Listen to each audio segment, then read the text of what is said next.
Gang, John Bacarella here with your Lake St. Clair Fishing Report, brought to you by Sportsmen's Direct. It is Thursday, October 29th? Yes. 29th. So yeah, we're almost to Halloween. I don't know what that's going to mean for most of you guys. You know, bucks are chasing does right now and all that good stuff, and I'm still watching a lot of you guys shooting, shooting some really nice animals this year, and I'm kind of jealous because I'm here doing this and you guys are out there doing that. But that wind is blowing out there out of the north, and it has been all day, and the water temperatures are dropping. We were down to 51 down at Belle Isle today, and I'm getting reports pretty much all over the lake about it being, right around at that breaking point where we're going to drop into the 40s next week. And we got some really cold nights coming up. Even starting to see some pictures online of ice up in the northern states up there, and they're getting really close to walking on water up there. So we're not going to be that far out at the rate we're going now. But next week you should see water temps out here on the lake out in the probably the upper 40s, probably 49, 48 degrees. And these fish are going to start moving past the fall pattern and moving into the winter pattern here pretty dang quick. So what we're seeing out here on the lake right now, basically take last week's report and just magnify it, because that's what you got. The fish are there. Perch fishing is still going, although we got less and less guys going out, more and more guys pulling their boats out of the water and winterizing them, but the fish are still there. I did get a report from somebody that said that they were really rocking them pretty good over in Fisher's Bay, which is over on the other side of the lake. And it's you're pretty sheltered once you're up in there. The thing is trying to get over there with all the north winds and south winds and east winds and all the crazy weather that we've had, which is normal for fall out here and around the rest of the country. So it's that time of the year, it's transition time, and you get a lot of fronts moving through, and you get a lot of crazy weather, crazy winds, and it's just no fun sometimes. And the water is cold, so it's just getting splashed out there in the boat when you got waves breaking over the bow is worse than just uncomfortable. It can be life-threatening, especially out here on Lake St. Clair. So if you do go out, please be very careful. Pay attention to what the forecasters are saying, and just pay attention to the details out there and be safe.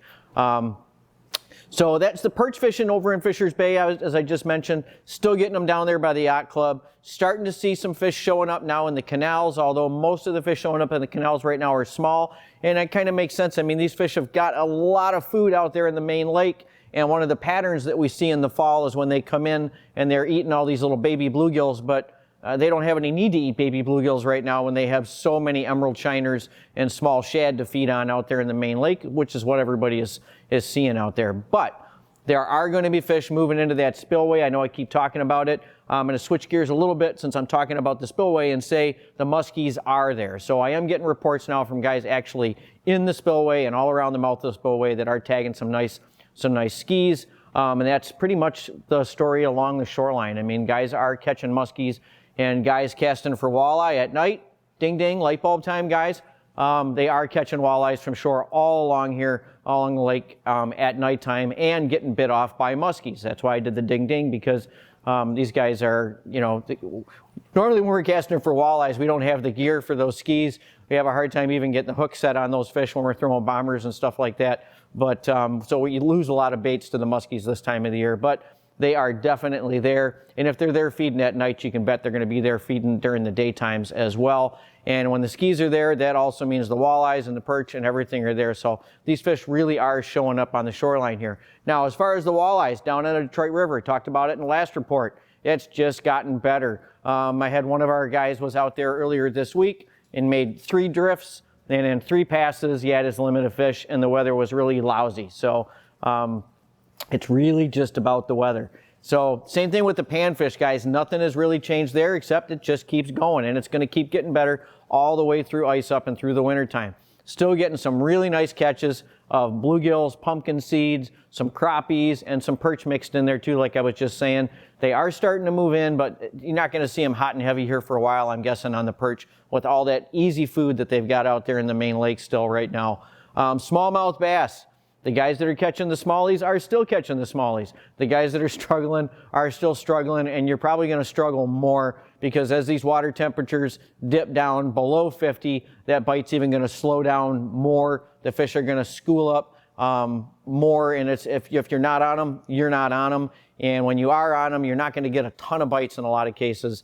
So, you know, for the guys that are used to that spring fishery, when you're out there getting 50 to 100 fish a day, that's not generally the case in the fall. You can be working your tail off out there in some really lousy conditions to get, you know, to go after those big fish, like my buddy Tony Yancey got out there. Some really nice big fish, and they've been catching big fish along with Minnie and a lot of the other regulars out there. But it is not easy fishing by any stretch of the imagination, and it is definitely not comfortable fishing in a lot of cases with these temperatures and winds and squalls that we get coming across the lake.